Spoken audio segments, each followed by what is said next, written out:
So I can tell you where I was when I first heard them. It was a meeting of the Community Council, the LIN, a committee that I've been sitting on for a number of years.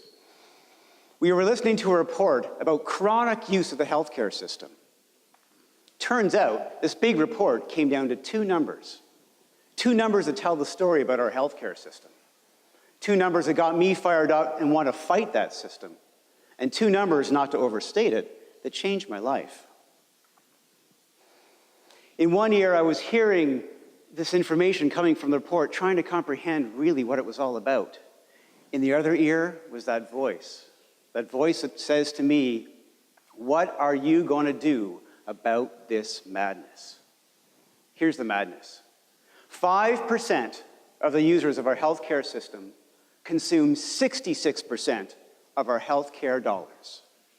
66% of the money we spend on health is used up by 5% of the people. Now, I'm not that bright, but I know that's not good.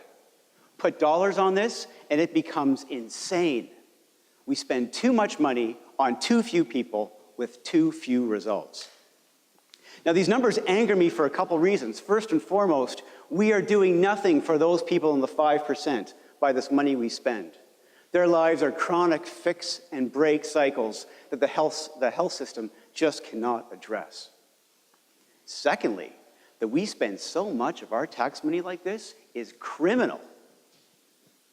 I know a good news story. I know how to spin a good news story. And let me tell you this, there is no good news story here in the 5 and 66. Well, actually, there may be. We're going to come back to that. But I really want to let you know who these 5% are, because that's the core of our story today. I'm going to start by telling you who they're not. The 5% are not people having chemotherapy treatment. They're not people having their hips or knees replaced. They're not weekend warriors in the ER department. They're not you and I when we go talk to our doctors about our own health. Malcolm Gladwell writes about the 5% in his story called $1 Million Murray, which is about a man named Murray who lived in Reno, Nevada, and was a chronic user of their health, social, and police services.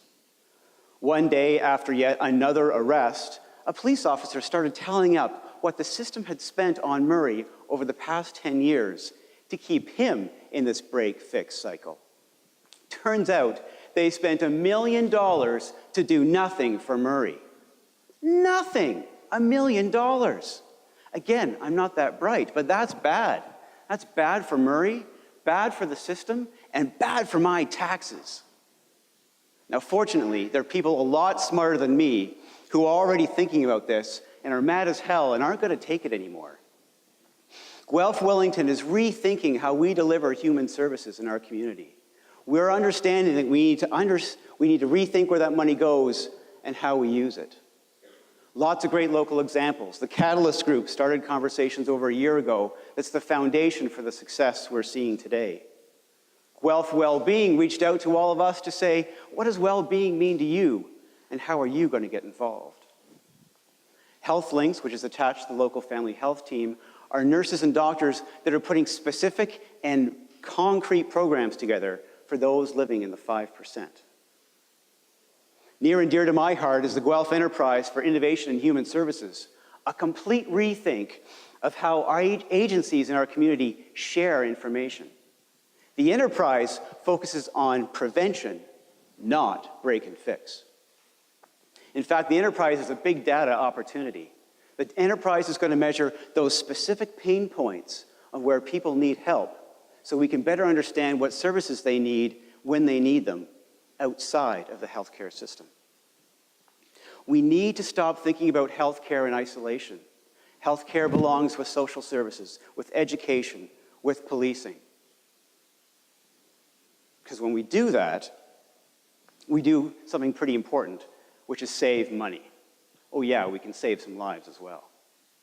5 and 66, two numbers that have changed my life and I say are changing our community. Personally, it's become a calling. For our community, it's proof of what happens when we focus on the individual, not the system. People are going to tell you that healthcare is a lost cause. Don't buy it anymore. You know different. In fact, we are just 5% away from being 66% better. Thank you very much.